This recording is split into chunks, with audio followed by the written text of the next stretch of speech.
মানুষকে নিজের দুঃখ বোঝানোর চেষ্টা করা মানে হল দেয়ালের সাথে কথা বলা। দেয়াল যেমন প্রতিধ্বনি হয়ে নিজের কথা নিজের কাছেই ফিরিয়ে দেয়, অযোগ্য মানুষগুলো ঠিক তেমনি আপনার আবেগটাকে আপনার কাছেই ফিরিয়ে দেবে। সেই মুহূর্তে আমি বুঝেছিলাম, সব কান্নার ভাষা সবার জন্য নয়। যে নুনকে চিনি মনে করে ভুল করছে, তাকে আপনি স্বাদের পার্থক্য কোনোদিন বোঝাতে পারবেন না।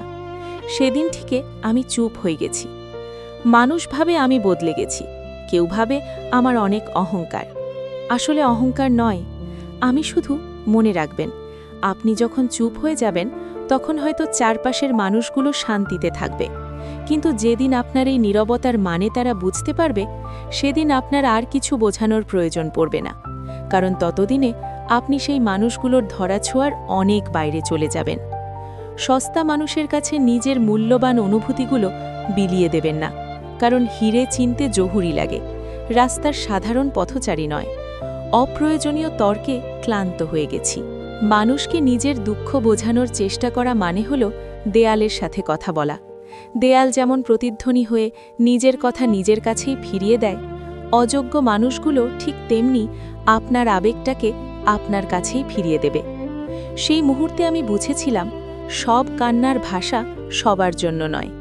যে নুনকে চিনি মনে করে ভুল করছে, তাকে আপনি স্বাদের পার্থক্য কোনোদিন বোঝাতে পারবেন না। সেদিন থেকে আমি চুপ হয়ে গেছি।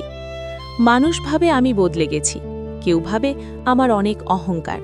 আসলে অহংকার নয়, আমি শুধু মনে রাখবেন, আপনি যখন চুপ হয়ে যাবেন তখন হয়তো চারপাশের মানুষগুলো শান্তিতে থাকবে, কিন্তু যেদিন আপনার এই নীরবতার মানে তারা বুঝতে পারবে, সেদিন আপনার আর কিছু বোঝানোর প্রয়োজন পড়বে না।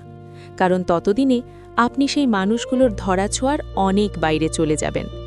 সস্তা মানুষের কাছে নিজের মূল্যবান অনুভূতিগুলো বিলিয়ে দেবেন না, কারণ হিরে চিনতে জহুরি লাগে, রাস্তার সাধারণ পথচারী নয়। অপ্রয়োজনীয় তর্কে ক্লান্ত হয়ে গেছি।